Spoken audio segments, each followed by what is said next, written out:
Aku loncat dari pohon dan tepat mendarat di pundak lelaki itu. Tanpa ampun dan tidak mengulur waktu, pisau aku sayatkan. Dia tidak sempat berteriak, luka di lehernya menganga mengeluarkan darah. Saat itu juga tubuh lelaki itu langsung terhempas ke tanah beserta tubuhku. Aku berusaha menahan sakit. Aku mencoba bangkit dengan mendorong tubuh lelaki yang menghimpit kakiku. "Awas mbak!" teriak Ningrum di atas pohon. Belum sempat aku bangkit, lelaki yang satu lagi datang dari arah semak-semak mendekatiku sambil melayangkan goloknya ke arah kepalaku. Aku berusaha menghindar berguling ke samping. Golok lelaki itu menancap tanah tepat di posisi awalku. Dia mencoba melayangkan goloknya lagi ke tubuhku. Aku langsung bangkit berdiri menghindari golok itu. Tanpa henti dia terus menyerangku. Sorot matanya seperti harimau ingin memangsa kelinci. "Kamu akan mati di tanganku, kelinci kecil," ucap lelaki itu sambil tertawa jahat menatap, dan perlahan mencoba ingin menggapaiku. Aku mencoba menghindarinya, tetap fokus melihat gerak tubuhnya agar aku bisa membaca serangannya. Pikiranku dikejar waktu. Bima semakin berdekat dan aku harus secepatnya melumpuhkan lawan di depanku. Hanya ada satu cara. Aku melempar pisau dan tepat di mata lelaki itu. "Wah, kamu keren, Mbak," ucap Ningrum dengan mata membulat.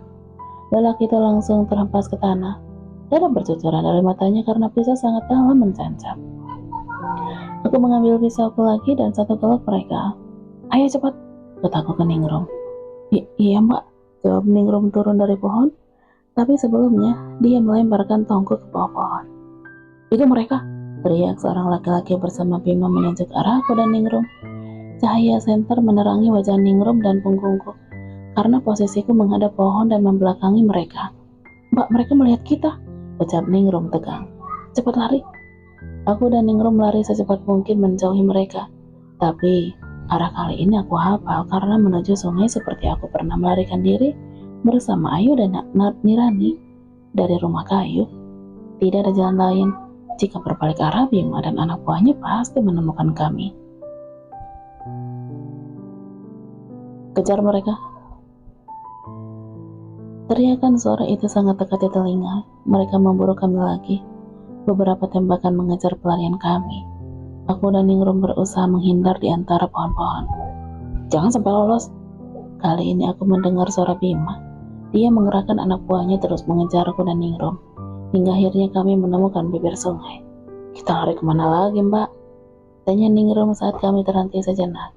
"Hanya ada jalan dan sungai di seberang jalan. Kita lari melalui jalan ini pasti tembus ke perkebunan teh." Aku menunjuk sebelah kanan. "Kalau kita melalui jalan sana, akan menembus ke desa aku, Mbak." Ningrum menunjuk ke sebelah kiri. Kami mencoba keluar dari semak-semak lalu berdiri di tepi jalan. Sedang berpikir melalui arah mana, aku terkejut melihat cahaya motor dari kejauhan dan semakin mendekat. "Ayo ke sungai," ajakku ke Ningrum. Kami berlari memasuki sungai. Tidak mungkin kami berlari melewati jalan. Mereka itu bermotor dan kami pasti kalah cepat. Dari cahaya lampu motor yang terlihat, ada sekitar 3 motor. Aku dan Ningrum terus melangkah ke sungai. Batu-batu besar menghiasi sungai dan tebing sungai. Aliran air menimbulkan keributan di kegelapan. Aku dan Ningrum bersembunyi di balik batu besar dekat tepi perairan. "Mbak, kita tidak punya jalan lain," ucap Ningrum setelah kami bersembunyi di balik batu besar. "Tapi sini, dan jangan bersuara. Aku tidak mau kamu tiba-tiba bersin atau kentut seperti tadi. Sebelum bersin, tutup hidungmu." Aku kesal karena ulah ini bocah, hampir aja membuat celaka. "Iya," jawab Ningrum pelan menundukkan wajah sedikit cemberut. Aku marahi. Aku lihat 3 motor itu berhenti tepat di jalan depan sungai. Mereka ada bertiga. Tidak lama kemudian Bima dan 2 orang anak buahnya keluar dari semak-semak, tepat dari aku dan Ningrum keluar tadi. "Gawat, Bima memegang senapan," batinku. Ningrum juga ikut mengintip di balik batu. "Mbak, pacarmu memburu kita," ucap Ningrum. "Kecilkan suaramu." "Iya tahu kok." "Oh ya mbak, kalau kita tertangkap dan pacarmu melihat wajahmu, kira-kira dia masih tetap cinta nggak ya?" Ini bocah ada aja ya yang dipikirkannya. Tapi Ningrum benar juga. Apakah Bima masih cinta kalau dia tahu akulah yang menyebabkan kekacauan dan pembunuhan terhadap orang-orangnya dan termasuk Jaka? Makanya aku menutup wajahku serta berusaha tidak tertangkap. jawabku. Aku janji Mbak, jika kita berhasil lolos, aku tidak akan merepotkanmu. Aku hanya ingin punya uang dan hidup tenang bersama Mbak Lasri serta jauh dari desa. Sekilas bocah ini pemikirannya lebih besar dari umurnya. Dia memikirkan kakaknya seolah-olah Lasri lah adiknya. Sejenak, aku teringat Kak Rahmi. Andaikan dulu aku bisa seperti Ningrum, mungkin Kak Rahmi tidak akan bunuh diri. Tuan Bima, kami tidak menemukan pencuri itu di sepanjang jalan, ucap salah seorang bermotor ke Bima. Tadi aku melihat mereka, tapi hilang lagi, jawab Bima. Aneh, kenapa cepat sekali mereka menghilangnya, Tuan? Padahal salah satunya hanya seorang bocah perempuan. Mereka pasti belum jauh, ayo kita berpencar. Kamu ke arah kanan dan kamu ke arah kiri. Selebihnya ikut aku memeriksa sekitar sungai. Bima mengerahkan anak buahnya berpencar. Satu orang bermotor ke arah kiri, begitu juga ke arah kanan. Sisa satu orang bermotor dan dua orang yang bersama Bima. Ikut Bima memasuki area sungai. Gawat Mbak, pacarmu dan 3 orang anak buahnya semakin dekat, bisik Ningrum. Kamu pindah ke batu itu. Aku menunjuk batu yang hampir mendekati pertengahan sungai. Bawa ini bersamamu, aku akan menghabisi mereka satu persatu. Sambungku sambil menyodorkan kantong dan golok. Baik Mbak. Ningrum menerima kantong dan golok di tanganku, lalu melangkah menuju batu yang aku tunjuk. Aku lihat Ningrum udah bersembunyi di balik batu yang aku tunjuk. Setengah badannya terendam ke dalam air. 2 kantong dijunjung di atas kepala sambil memegang golok. Aku mengambil fokus melihat Bima dan 3 orang anak buahnya. Bima dan seorang anak buahnya melangkah berlawanan arah dariku bersembunyi. Tapi ada 2 orang yang terlihat dekat dengan posisi sebelah kanan dan kiriku. Batu-batu besar membuat aku sedikit mudah berlindung dan menyerang satu persatu. Aku melangkah ke arah kanan melalui beberapa batu bersembunyi. Aku lihat 1 orang sedang tepat di belakang batuku bersembunyi. Aku memastikan posisinya, memutari batu. Aku berada di belakangnya.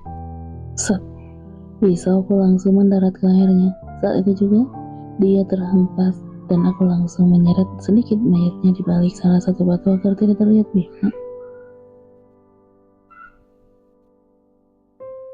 Sekarang lelaki yang satunya lagi, aku memastikan arah berdirinya. Dia tepat berada beberapa langkah dariku. Aku melangkah di balik batu-batu membungkukkan badan ingin menggapai kakinya. Set, pisauku melukai kakinya. Dia berteriak kesakitan. Lelaki itu membuat Bima memalingkan wajah. Anak buahnya yang satu lagi agak jauh sehingga tidak mendengar. Dia terjatuh, kakinya berdarah. Dia kesulitan melawanku. Saat laki-laki itu ingin berteriak lagi, aku ingin menancapkan pisau ke lehernya.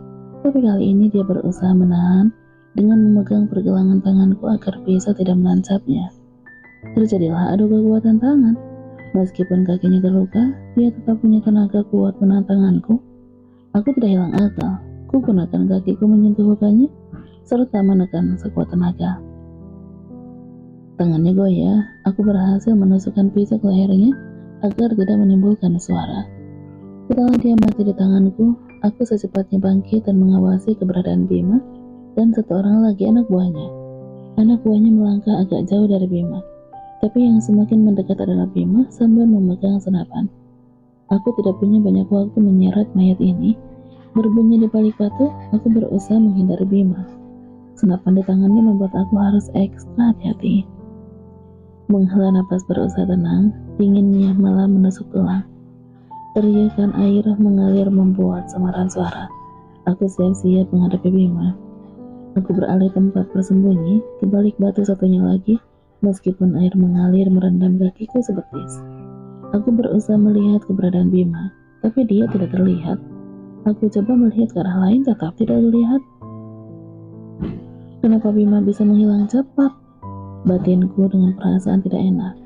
Aku mencoba melangkah ke balik batu semula. Angkat tangan. Sial. Bima tiba-tiba muncul di belakangku sambil mendodongkan senapan ke punggungku. Aku mengangkat tangan. Buang pisau itu. Kata Bima kepada aku. Aku tetap diam tanpa berpaling. Kamu mau aku tembak? Bima memberi peringatan keras. Aku tidak punya pilihan. Pisau aku lempar ke tepian kali, tapi tidak jauh dariku. Berbalik, aku tetap diam. Mau aku tembak? Sekali lagi ancaman keluar dari mulut Bima. Aku membalikkan badan. Sekarang posisi kami saling berhadapan. Mata kami juga saling bertatapan. Buka penutup wajahmu. Gawat, aku pasti ketahuan. Ayo berpikir, Kate, batinku. Aku secepatnya membungkukkan badan dan menendang kaki Bima hingga dia terjatuh. Senapan di tangannya hampir terlepas. Aku mencoba ingin merebut senapan itu sebelum Bima menarik pelatuknya. Kami saling berebut. Senapan bergulat di air dangkal. Batu-batu licin membuat aku kesulitan berdiri. Beberapa kali kami saling terjatuh terhempas hingga senapan terlepas tepat di dekat pisau aku lempar. Aku berusaha mengambil senapan itu, bergulat, namun sial, Bima berhasil menggapainya terlebih dahulu. Tapi aku beralih mengambil pisau secepatnya saat kami sama-sama ingin berdiri untuk menyerang. Au, batu licin membuat kami terjatuh lagi. Tapi posisiku tepat di atas badannya Bima. Tanganku mengarahkan pisau ke lehernya, dan tangan kanan Bima menodongkan senapan ke kepalaku dari arah samping. Kami seri. Mata kami saling bertatapan dekat. Ternyata kamu seorang wanita, ucap Bima. Mungkin Bima merasakan dadaku karena aku tidak sengaja menghimpit tubuhnya terjatuh. Ujung pisauku udah di leher Bima. Sedikit aja dia bergerak, lehernya akan menjadi mangsa mata pisau. Begitu juga dengan senapan di tangan Bima. Jika aku sedikit saja bergerak, jarinya akan menarik pelatuk penembakku. Posisi kami seri. Aku tidak menyangka kamu seorang perempuan. Bima menatap mataku sangat dekat. Aku diam tanpa menjawab. Sebelum Bima mengenali wajahku, aku tidak akan bersuara yang membuatnya mengenaliku. Apakah kita akan seperti ini terus? Bima berusaha memancingku agar bersuara. Aku tetap diam dan terus bersiaga dengan pisauku. Oke, kalau kamu tidak ingin bersuara, tidak masalah. Sebentar lagi anak buahku akan mendekat. Aku tetap diam tanpa berpaling. Apakah kamu mau memberikan kenikmatan untukku berlama-lama di atasku? Mimik wajah Bima memancing harga diriku. Dia tersenyum seperti mengejek. Boleh terpancing dengan ucapan Bima. Tujuan aku ke desa ini satu lagi belum tercapai. Tuan Bima, Tuan?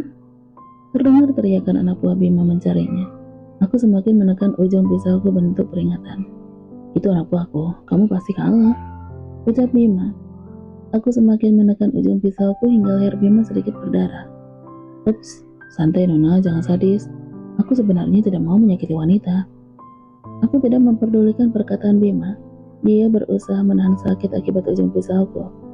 Tuan Bima? Teriakan anak buah Bima belum juga berhenti. Gawat kalau dia menemukan Ningrum. Bocah itu pasti tidak bisa melawan. Aku harap Ningrum tidak keluar dari persembunyian mereka meskipun keadaanku sedang terancam. Aku terus menekan ujung pisau ke leher Bima, dan bahkan lebih kuat. Bima mengernyit kesakitan sambil memejamkan mata. Aneh sekali, dia tidak melawan meskipun sebenarnya dia juga bisa mengancamku. Tuan Bima, teriakan itu semakin dekat.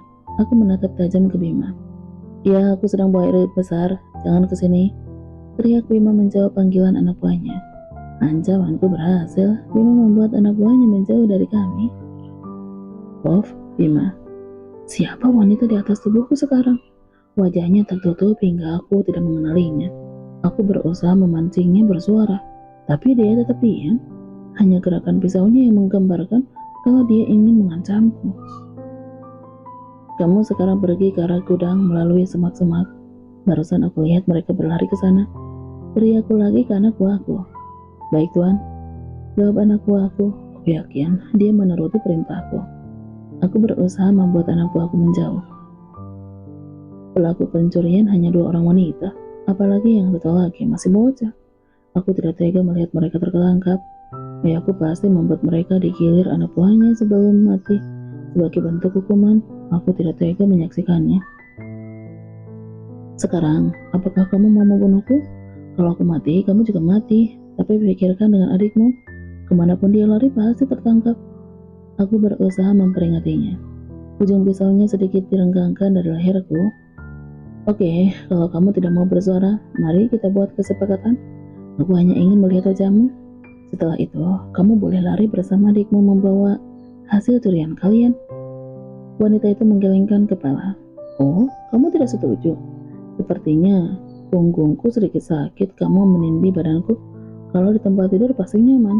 Ini, aku beralaskan batu-batu. Aku berusaha membuatnya santai.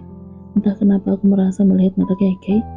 Cahaya bulan tidak begitu menerangi penglihatan kami. Tidak mungkin deh Keke. Keke itu gadis lugu dan manja. Dia juga tidak punya adik di sini. Kenapa pikiranku bercabang? Kamu enak di atas aku. Sambungku menyeringi. Menatapku tetap senapanku tetap kuarahkan kepadanya. Lama-lama seperti ini membuat aku kedinginan. Air membasahi tubuhku bagian bawah. Tapi aku tetap bertahan karena penasaran ingin melihat wajahnya. Sepertinya kamu mau merayuku dengan tetap menindihku. Maaf, aku tidak terpancing. Aku udah punya pacar. Aku akan buat dia lengah hingga pisau itu bisa aku rebut.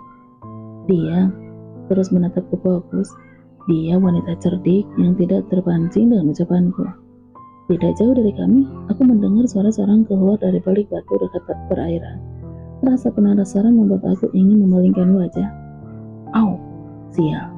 Kelengahanku sedikit ini membuat wanita itu berhasil memelintir tanganku hingga senapan terlepas dan berpindah ke tangannya. Dia langsung bangkit berdiri sambil menodongkan senapan ke arahku. Mbak, teriak gadis kecil memanggil wanita ini. Dia tetap tidak bersuara, matanya fokus ingin menodongkan senapan. Biarkan aku berdiri dulu. Ucapku bangkit perlahan, mengangkat tangan seperti menyerah.